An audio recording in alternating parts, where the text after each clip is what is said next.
Wow.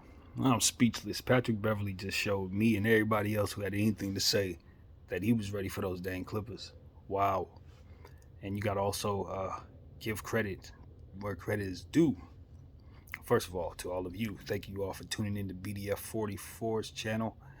I just got through watching this Clipper Minnesota game like everybody else did, and I was very entertained by what I saw.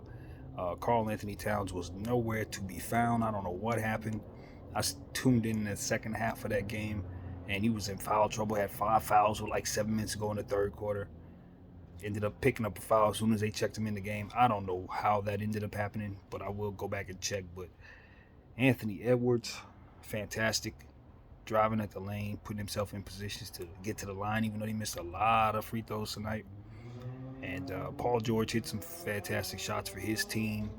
Terrence Mann hit some big shots, did some things uh, that helped his squad as well. But I tell you what I saw, D'Angelo Russell, ice in his veins to this very second, man. I know we gave up on him for some very, very, very off the court type of stuff reasons. As a Laker fan, I'm speaking on. We gave up on D'Angelo Russell for what seemed like the right reasons at the time. But I still understand that looking at it in the grand scheme of things, the Lakers probably should have valued him a bit differently than they did. I know he did what he did with Swaggy P and all that whole immature stuff, but the kid was 19 years old, and I think everybody was looking at that a bit too short-sighted, saying that they needed him to be a leader. He didn't need to be a leader. He needs to be a weapon. And that's just one of those mistakes I think my franchise made with that kid. And you know, back in that time, I was on board with it. I was kind of immature my own self, looking at it in the short term, thinking how he was going to be for the locker room and all that stuff. But in the grand scheme of things, now looking at the situation, that was our draft pick. It was an overly talented kid that should have been developed and kept. And I think Brooklyn did what they had to do. They let him go, even though he was fantastic for them. And now he's going to be in these playoffs. And Memphis is going to have a hard time dealing with him and his heroics down the stretch of basketball games. You know, Memphis, looking at this matchup just head on, you think Memphis is going to just blow this team out. You probably think Memphis is going to sweep them. But to be honest with you, Minnesota has the right type of players in McDaniels and some of these other guys, Reed, Beverly, obviously. They have the right type of players to attack Memphis in ways that really you would want to attack Memphis defensively. Um, this is going to be a matchup where Memphis is going to have to attack this team early and try to demoralize them early with their talent, with their defensive players. You know, Karl Towns is going to have to be on the floor and active for this team. Memphis should definitely win the series, but this is the type of series where it's going to be physical, and you just want to make sure that you stay healthy in this series. Obviously, Memphis has been able to manage everything without Ja or with Ja, it doesn't matter. With or without Brooks, doesn't matter. With or without Baines, doesn't matter. So they're going to play well. They're going to win the series. I'm not even questioning that. But I'm just saying the type of stuff that Minnesota can throw at them, it's going to be a situation where they're going to have to deal with Minnesota. These are not going to be easy games. Even if they happen to win it in a short series, those are going to be some tough games. So that's what I'm looking forward to seeing. And Minnesota, like I told everybody, they're going to define who they are. They're going to define exactly who they are in these playoffs. You really don't know, because Ant-Man has yet to be in a situation like this. D'Angelo's yet to be in a situation like this. Carl has yet to be in a situation like this, and so on and so forth. Vandy, all these guys, they've never been to playoffs. Okigi, they're going to get a chance to show you who they are. And with Patrick Beverly putting up the type of energy and putting out the type of defensive play that he's doing, some of the way that he was handling tonight against Reggie Jackson particularly, I mean, he just demoralized that Clipper team. He made them pay for letting him go. And, in the last game, he put himself in a position to get, ejected, and I thought he was somewhat putting himself in a position to possibly get suspended, not leaving the court on time. And I made a video about that saying, is he trying to avoid the Clippers? Does he not want to play them? Needless to say, he answered that question for me, and I acknowledge I got what I needed to see out of that to be convinced that he was not trying to avoid them, that he was ready to meet the intensity necessary to lead this Clipper team to the playoffs. And I think they won a game that they probably would not have won if he didn't do exactly what he did all over that court tonight, particularly in that fourth quarter, where he was just basically a superstar defensive player. It wasn't, I mean, I just saw brilliance down there. You know, a lot of times superstars make their money on, doing a lot of different things, or maybe they just have a body that can do so much and they just cover so much ground or whatever. But these are the type of players that, at what they do, they can shine and be as great as anybody at what they do. And what I saw tonight was nothing but greatness from Patrick Beverly defensively in a clutch moment, in a winner take all situation. It was nothing short of brilliance.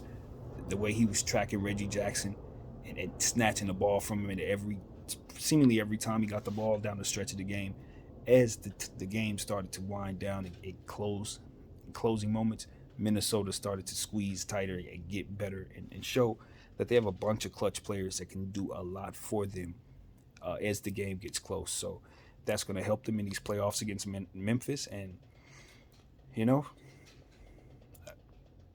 this is what it is. You know, the play-in tournament, in my opinion, is one of those situations where I do think the seventh seed gets the worst end of the stick. But the flip side is, if you're a legitimate seventh seed, you'll win that game. You know what I mean? I guess that's what the NBA is challenging the seventh seed to say. If you're a legitimate seventh seed and you really have a chance of beating the 2 seed, then it shouldn't be a problem of you beating the 8 seed or getting out of that tournament and keeping your spot solidified. So while I don't really love what they do, because it does put you at risk to have injuries with extra basketball games, I do like the presence of a winner take all in NBA basketball.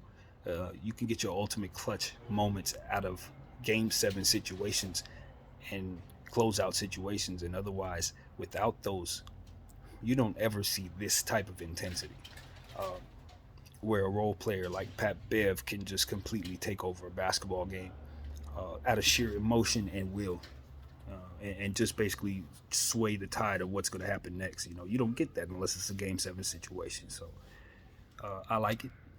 Once again, it's a success to see the play-in tournament tonight, and the Clippers are going to have their hands full.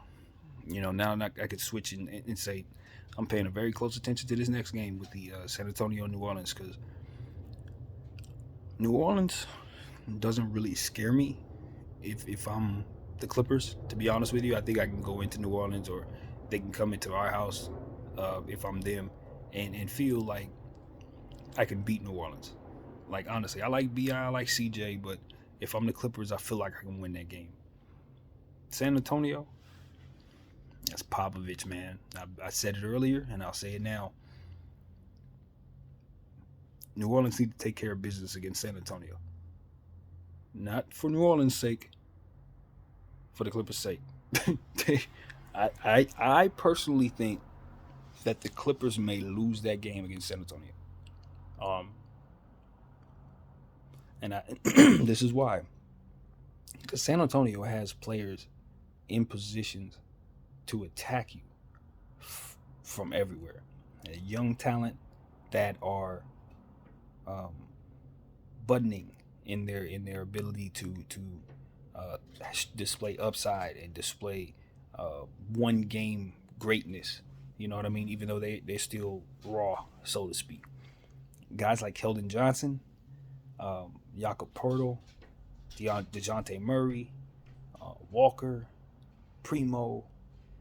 These are all youngsters that I think could one day be all-stars in this league, but they're just puppies today. Those teams don't normally get a chance to be in a playoff situation. They're not supposed to be here, is what I'm saying to you. It's like if the Rockets were in a play-in situation. They're not supposed to be here. But because they happen to find themselves here, they too, like the Minnesota Timberwolves, can define themselves in these situations. And I just look at that San Antonio team and I say they have players that attack you in ways that you don't want to be attacked. You know what I mean? Young players in every position who can run the floor And then they have Jakob Pertl too. If they need to slow down the pace and get into a half-court set, they got somebody who can help run in at a half-court set just fine. DeJounte Murray, playing like a superstar. You saw the type of numbers he put up earlier in the series. In the season, you do not want to be in a one-game situation against DeJounte Murray. I'm just being honest with you. He is the type of player that's going to act a fool in a situation like that. He's going to play very, very well. I just see it coming. I see it coming. I'm not saying that they can't get blown out by a Clipper team that jumps on them early. They got some key vets in LA with the Clippers. Marcus Morris, players like Nicholas Batum, who hit a big shot tonight. Luke Kennard should be back from his injury. They got, the Clippers in theory should win that game if it came to that. But I don't know, man. I just got a weird feeling about San Antonio. The thing about San Antonio, though, is they have their hands full against New Orleans tomorrow. I'm not in love with that particular game for San Antonio. Guys like Herb Jones, I can't think of my guy's name, but the center that they have down there, they make things difficult in that one-game situation. Valanciunas, and the other youngster that they got, I can't think of his name, but he's also the center they have down there playing well. In a one-game situation, I like them against San Antonio. That's a lot of size, a lot of 50-50 players who can kind of jump on their youngsters. If San Antonio's not hitting threes in that game, it's going to be a bit of a headache for them. But if for some reason San Antonio's able to get that game in New Orleans, San Antonio, I'm looking at a guy like Keldon Johnson, and I just like his length. Against a guy like Paul George, I like what he can do on the boards and the glass. I like what he can do in terms of providing energy in a one-game situation. So, yeah, man. I just Popovich with a bunch of young studs running around. I got a weird feeling about that. I really do, in terms of them getting out of play-in tournament from that 10th spot. I think it's a good possibility that may happen, but they gotta, of course, take care of business on the road against New Orleans. So, yeah, man, this play-in tournament stuff has been absolutely fantastic.